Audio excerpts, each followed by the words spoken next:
পরম প্রেমময় পরম দয়াল শ্রী শ্রী ঠাকুরের রাঙারাতুল চরণে এতক্ষণ যারা নামামৃত সুধা পান করলেন, তাদের মানব জীবন শ্রেষ্ঠ জীবনের একমাত্র উদ্দেশ্য ঈশ্বর প্রাপ্তি। তা যেন এই জীবনেই সফল হয়, এই কাতর প্রার্থনা দয়ালের রাঙারাতুল চরণে। ঈশ্বর প্রাপ্তির ক্ষেত্রে দুই রকমের ভক্তি দেখা যায়, একটা শুদ্ধা ভক্তি আর একটা জ্ঞান মিশ্রিত ভক্তি। ভক্তি দুই প্রকার। শুদ্ধা ভক্তি কাকে বলে আর জ্ঞান মিশ্রিত ভক্তি বা কাকে বলে? শুদ্ধা ভক্তি হলো আমি তাকে ভালোবাসি, তার জন্যই যা কিছু করি, আমার নিজের আলাদা আর কোনো কিছু স্বার্থ নেই, তার প্রীতি কামনাই আমার একমাত্র স্বার্থ। আর জ্ঞান মিশ্রিত ভক্তির মধ্যে আছে অনেক সময়, বিবেচনা। শুদ্ধা ভক্তিতে তা থাকে না। ভক্তির পিছনে থাকে কর্ম, সেবা, পরিপূরণ, পরিপোষণ, পরিরক্ষণ। তা থেকে আসে জ্ঞান। মহাপ্রভু ছিলেন পরম ভক্ত। সেই ভক্তিতে ছিল বিপুল জ্ঞান সম্পদ। আবার সেটা শুদ্ধা ভক্তি এবং জ্ঞান মিশ্রিত ভক্তির যুগ্ম ফল। শুদ্ধা ভক্তি, আমি তোমাকে ভালোবাসি কারণ আমি তোমাকে ভালোবাসি, অর্থাৎ নির্লিপ্ত। এই জন্য কোনো স্বার্থ, কোনো শর্ত, কোনো কিছু থাকে না। শুধু তাকে ভালোবাসার জন্যই ভালো লাগা। এ হচ্ছে শুদ্ধা ভক্তির লক্ষণ। হরি হরি করলে সর্বনাশ হয় কিনা? একজন ডাক্তার একদিন ঠাকুরকে জিজ্ঞেস করছেন যে যত হরি হরি করবে তার তত সর্বনাশ হবে ঠাকুর, এবং অজান্তে অনেক ক্ষতি হবে, অনেকে মারা যাবে। হরি যিনি, তিনি তো হরণ করে নেবেন।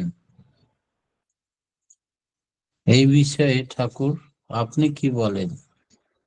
ডাক্তারবাবুর কথা শুনে ঠাকুর বললেন, তিনি অসৎ যা তাই হরণ করেন, আর সৎ যা কিছু তিনি উজ্জীবিত করেন।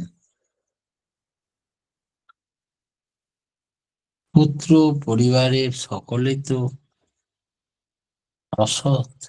যখন অসৎ পথে চলে তখন ঈশ্বর তাকে বাঁচান না। ওই রাখে রাম তো মারে কে, আর মারে রাম তো রাখে কে। এতদিন আমাদের ধারণা ছিল রাম বোঝায় যাকে খুশি রাখে আর যাকে খুশি মেরে বেড়ায়। এরকম নয়। ঠাকুর সঠিক ব্যাখ্যা দিয়ে বললেন, যে রামকে রক্ষা করে চলে, প্রতি পদক্ষেপে রামেরই ভক্ত, সব রামের ইচ্ছা, সে নিজে রক্ষা পায়। আর যে রামকে রক্ষা করে না, সে নষ্ট পায়। রামের ইচ্ছার গল্পটা আমি এর আগেও বলেছি, যদিও তবু একটি মা আবার জানতে চেয়েছেন। আপনারা সকলেই জানেন এই গল্পটা বলেছিলেন রামকৃষ্ণ ঠাকুর ভক্তদের শিক্ষা দেওয়ার জন্য। একজন কাপড় ব্যবসায়ী, সে গাঁটে বেঁধে হাটে মাঠে ঘাটে পাড়ার মধ্যে কাপড় বিক্রি করে বেড়ায়। আর যেদিন যেদিন হাটে যায় সেদিন তার ভালোই বিক্রি বাট্টা হয়, আর অনেক রাত পর্যন্ত বসে তাকে হিসাব করতে হয়। তাই আর কথায় কথায় তার বুলি বা অভ্যাস সব রামের ইচ্ছায়। কেউ যদি জিজ্ঞেস করে, দাদা এই কাপড়ের দাম কত? রামের ইচ্ছা এই কাপড়টার দাম এত, তাহলে এটার কিছু কম করা যাবে? রামের ইচ্ছা এটার দাম কম হবে না, রামের ইচ্ছা এই, রামের ইচ্ছা ওই। সবাই, পাড়া প্রতিবেশী, গ্রাম্য লোকজন সবাই তার নাম দিয়ে দিয়েছিল রামের ইচ্ছা। তো রামের ইচ্ছায় সে হাট বিক্রি করে যে কটা অবশিষ্টাংশ কাপড় আছে সেগুলো নিয়ে বাড়ি ফিরেছে। সন্ধে হয়ে গেছে, এবার তার হিসাবের পালা। বাড়ির লোকজন বলল, দূর মশাই, দূর বাপু, আমি তোমাদের জন্য রাত জেগে বসে থাকতে পারবো না, এই বাইরের চালা ঘরটাতে তোমার চৌকিতে তুমি খাতাপত্র নিয়ে চলে যাও আর গোটা রাত্রি হিসাব করো।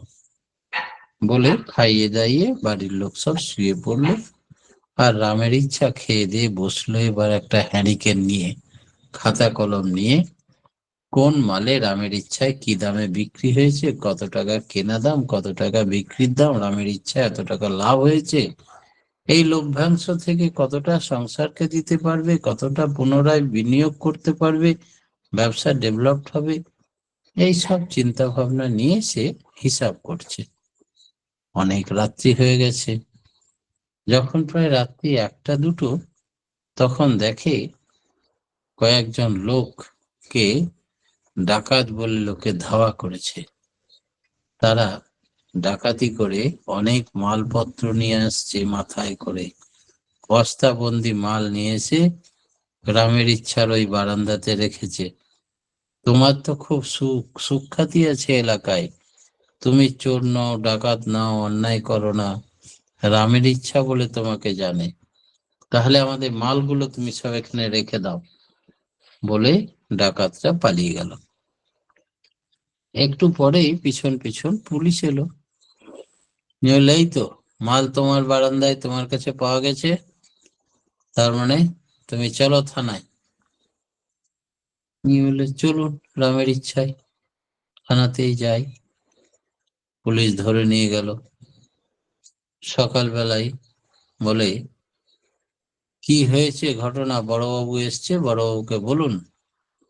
বলে, রামের ইচ্ছায় আমি হাট বাজারে যাই কাপড় বিক্রি করতে, রামের ইচ্ছায় বিক্রি ভালোই হয়েছিল, রামের ইচ্ছায় রাত জেগে হিসাব করছিলাম, রামের ইচ্ছায় ডাকাত এলো, রামের ইচ্ছায় মালগুলো সব ফেলে পালিয়ে গেল, রামের ইচ্ছায় পুলিশ এলো, রামের ইচ্ছায় পুলিশে আমাকে ধরে নিয়ে এলো, তাই রামের ইচ্ছায় আমাকে এবার ছেড়ে দিন।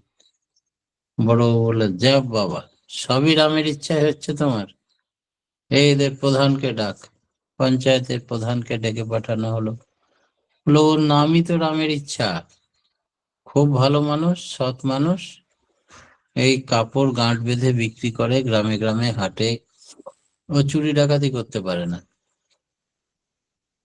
তাহলে ওকে ছেড়ে দিন। রামের ইচ্ছায় ছেড়ে দিল। রামের ইচ্ছায় ফিরে এলো বাড়ি। বাড়িতে সবাই বলছে, তুমি কোথায় চলে গেছিলে? বলে, রামের ইচ্ছায় এই কাণ্ড হলো।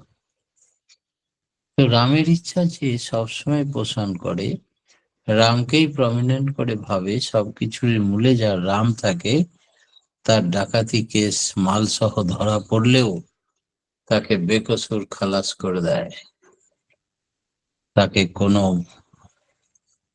দুর্বিপাকে আবদ্ধ করতে পারে না। এই হচ্ছে রামের ইচ্ছা। সেই রামের ইচ্ছায় যদি কেউ চলে, তবে যার সত্তা আছে সে কখনো অসৎ হয় না। সত্তাকে তিনি নষ্ট করতে চান না। আপনি কি কখনো, কোনো ডাক্তার কি কখনো তার রোগীকে মারতে চায়? প্রাণ দিয়ে চেষ্টা করে তাকে বাঁচাতে। সত্তা সচ্চিদানন্দময়, যে তার উপর নির্ভরশীল, তার গুণকীর্তন করে, তার স্মরণ মনন নেয়, তার ভক্ত, সে তাকে আপ্রাণ চেষ্টা করে রক্ষা করার।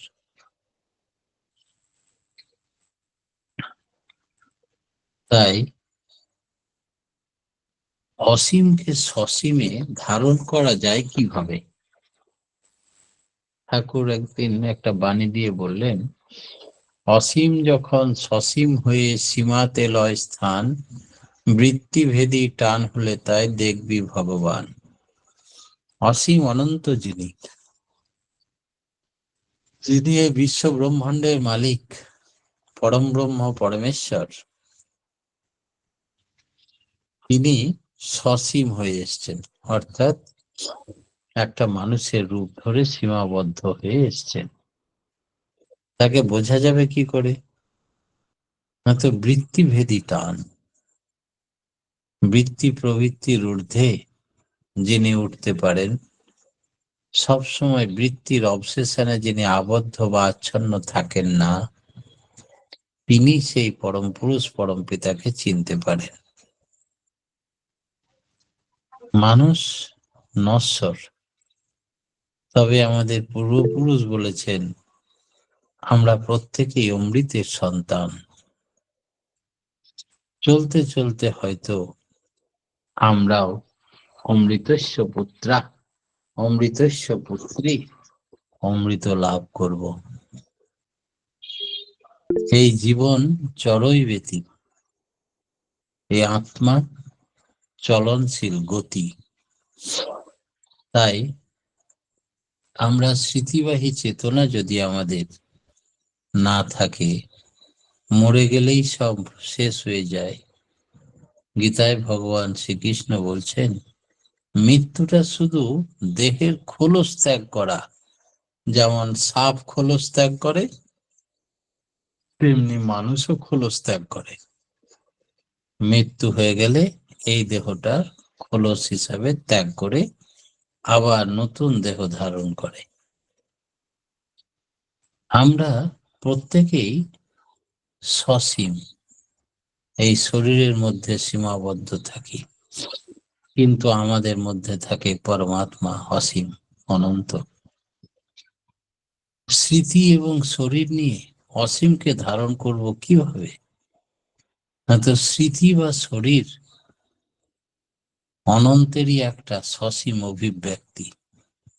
অনন্তের বীজ আছে আমাদের মধ্যে।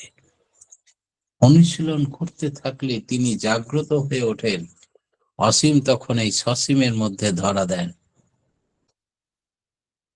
প্রত্যেকটা মানুষ ঈশ্বরের মতো, একই ছাঁচে ঢেলে তিনি নির্মাণ করেছেন আমাদের।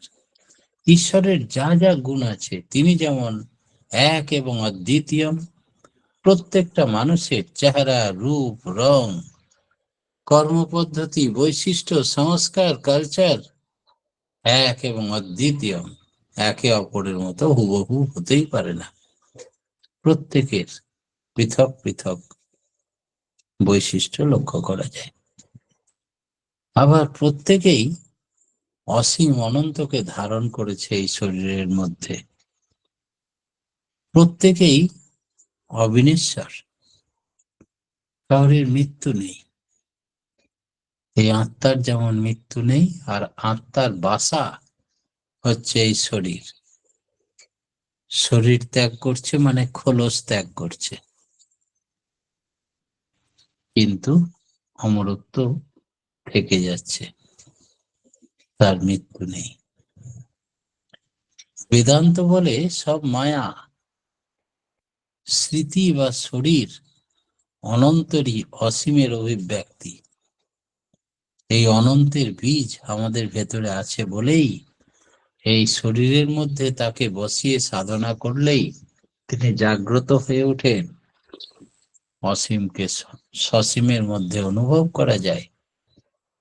বেদান্ত বলে সবই মায়া, তাই সসীম বাদ দিয়ে অসীমে যেতে হবে।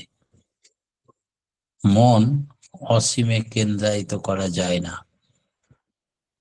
তাই এমন একটা সসীম শরীর দরকার, যাতে করে আমরা মেরুদণ্ড সোজা করে বসে নির্দিষ্ট প্রণালীতে অসীম অনন্তকে এই দেহের মধ্যে স্থাপন করে তাকে জ্বলন্ত ভাবে দর্শন করতে করতে পুনঃ পুনঃ আবৃত্তি করি বীজ মন্ত্র, আর তিনি প্রকট হয়ে ওঠেন আমাদের ভেতরে।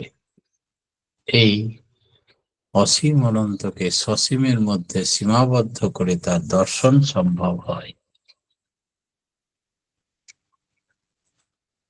তাই ক্ষুদ্র বিষয়ক জীবন ত্যাগ না হলে বৃহৎ আমিকে দর্শন হয় না।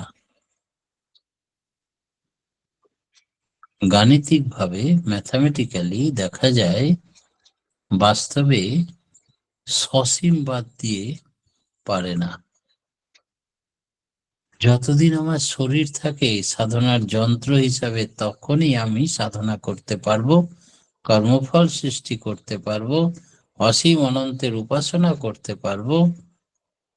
যখনই খোলস চেঞ্জ করব, দেহ ত্যাগ করব, তখন আবার নতুন দেহকে সেই পর্যায়ে দীক্ষা, জ্ঞান, সাধনার পর্যায়ে আনতে অনেক সময় নষ্ট হয়ে যাবে। আবার জরা ব্যাধি, মৃত্যু, বার্ধক্য আক্রমণ করবে। তখন বিদ্যাপতির মতো বলবো, আধ জন্ম হাম নিদে গুমায়ুলু, জরা শিশু কতদিন গেলা, মাধব হামে পরিণাম নিরাশা, তোহে ভজব কোন বেলা। তাই ঠাকুর আমাদের চিৎ শক্তি, চেতনা শক্তিকে জাগ্রত করে দিয়েছেন। বললেন, মূর্তি যেন ভুলি না কো তিল, যেন হরিনাম সদা গায় রে। ব্রহ্ম সত্য, জগৎ মিথ্যা। ব্রহ্ম যদি সত্য হয় তো জগৎ মিথ্যা হবে কি করে? জগতের সর্বত্রই তো ব্রহ্ম ছড়িয়ে আছেন। তাই জগৎ পরিবর্তনশীল, এটা ঠিক। সৎ এবং ব্রহ্ম অপরিবর্তনীয় সৎ, এটাও ঠিক। তাই জগৎ সত্য, ব্রহ্ম সত্য, এই চরম সত্যে পৌঁছাতে হবে আমাদের সাধনার দ্বারা।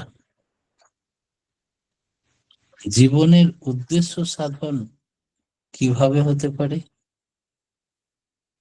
মানুষ জীবনের উদ্দেশ্য সাধন বলতে, জীবনের একটাই উদ্দেশ্য, you are for the lord, not for others. You are for the lord and so for others. ঈশ্বর প্রাপ্তি মানব জীবনের একমাত্র উদ্দেশ্য। সেই উদ্দেশ্য সফল হবে কিভাবে? বেঁচে থাকতে গেলেই আমাদের একটা পরিবেশ দরকার, যেটাকে আমরা বলি নেচার, পোষণ পাই। অসৎ অর্থাৎ সত্তা বিরোধী যা, তা পরিহার করতে হবে, নিরোধ করতে হবে। সুবিধা যা, গ্রহণ করতে হবে। যেমন খাদ্য শরীরের অনিবার্য বিষয় এবং অন্তর্নিহিত কারণ, সেইখান থেকে উদ্বুদ্ধ সংহতি বজায় রাখতে হবে, পুষ্টি দিতে হবে, অস্তিত্বকে রক্ষা করতে হবে এবং ওয়েল নেচার হয়ে চলাটাই ধর্মদ। বেঁচে থাকতে হলে যেমন বেড়ে ওঠার আগ্রহ থাকে, কুকুর, বিড়াল, মানুষ, গরু, গাছপালা যেই হোক না কেন, প্রত্যেকের জীবের, প্রাণীর, সকলের একটাই টেন্ডেন্সি, কি করে বেঁচে থাকবো আর কি করে আরো আরো বেড়ে উঠবো। আর এইটি হচ্ছে ধর্মের স্বরূপ। তাই ঠাকুর বললেন, being and becoming of existence is ধর্ম। বাঁচা বাড়ার প্রতীক যা, নিছক যেন ধর্ম তার। বাঁচতে নরে যা যা লাগে, তাই দিয়ে তো ধর্ম জাগে। পাড়াপড়শির নিপাত যাবে, তুই বসে সুখ খাবি বুঝি। যা ছুটে যা ওদের বাঁচা, ওরাই যে তোর বাঁচার পুঁজি। এই বিইং অ্যান্ড বিকামিং প্রত্যেকটা প্রাণীর, প্রত্যেকটা জীবের, প্রত্যেকটি গাছপালার, যাদেরই প্রাণ আছে, সত্তা আছে, প্রত্যেকেরই একটি চাহিদা। আর এই হচ্ছে সহজ পন্থা।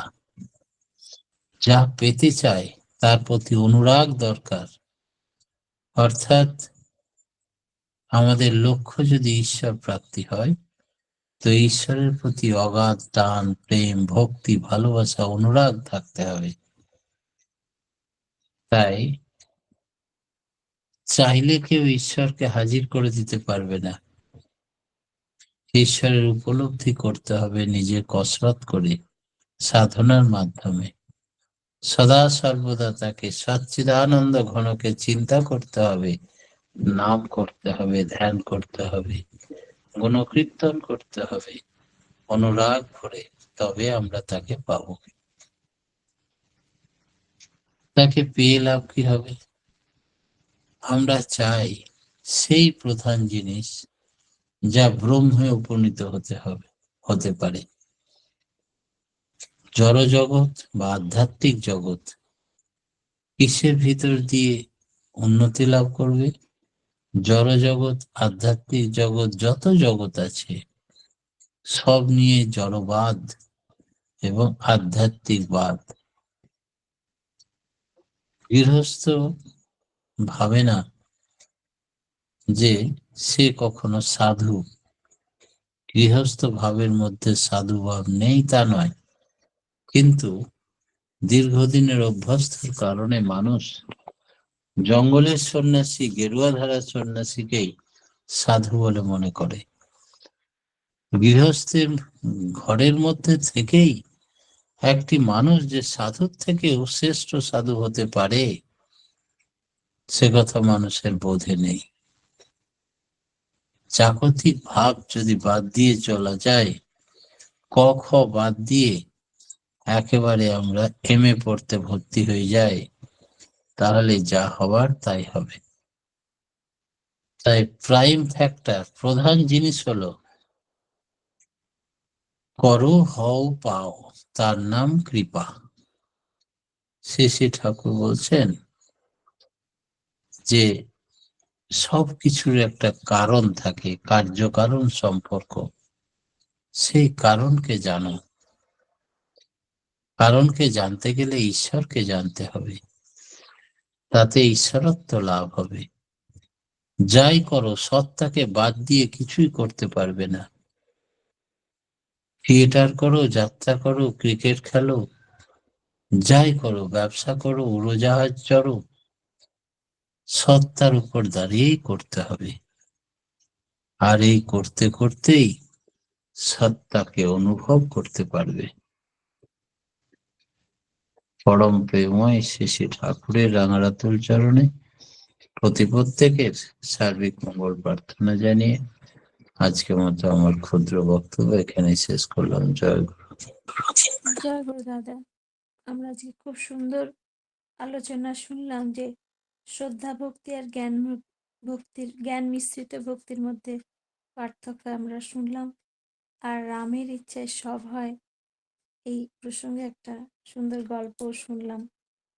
সত্তা সচ্চিত আনন্দময়, বৃত্তিভেদী টান হলে পরমাত্মাকে চেনা যায়। আত্মা চলনশীল, পরমাত্মা আমাদের শরীরে বিরাজ করেন। তিনি অসীম অনন্ত। যখনই তার সাধনা করব, তখনই সাধনার মধ্য দিয়ে আমাদের কর্মফল সঞ্চয় হয়।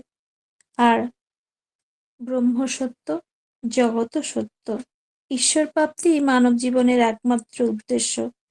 সত্তা বিরোধী যা, তা ত্যাগ করতে হবে। খাদ্য তার বিধান অনুযায়ী খেতে হবে। বাঁচা বাড়াই হলো ধর্ম। সাধনার মধ্য দিয়ে তাকে পেতে হবে। কৃপা পেতে হলে করতে হবে। আর ঈশ্বরকে বাদ দিলে জ্ঞান বৃদ্ধি হবে না। খুব সুন্দর আজকে আমরা আলোচনা শুনলাম। প্রত্যেকেই সমৃদ্ধ হলাম। পরমপিতা রাঙার আতুল চরণে আপনার এবং আপনার পরিবার পারিপার্শ্বিক সবার সুদীর্ঘ নিরোগী সুচ্ছল জীবন কামনা করি। ভালো থাকুন দাদা, সুস্থ থাকুন। জয় গুরু। এখন ভক্তিগীতি পরিবেশন করবেন আমার সৌমি পট্টনায়ক মা। জয় গুরু সৌমি মা।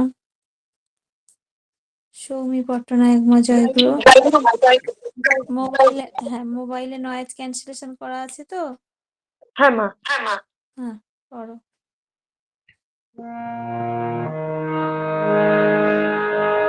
শ্যামল ধরার বুকে জাগালে তুমি,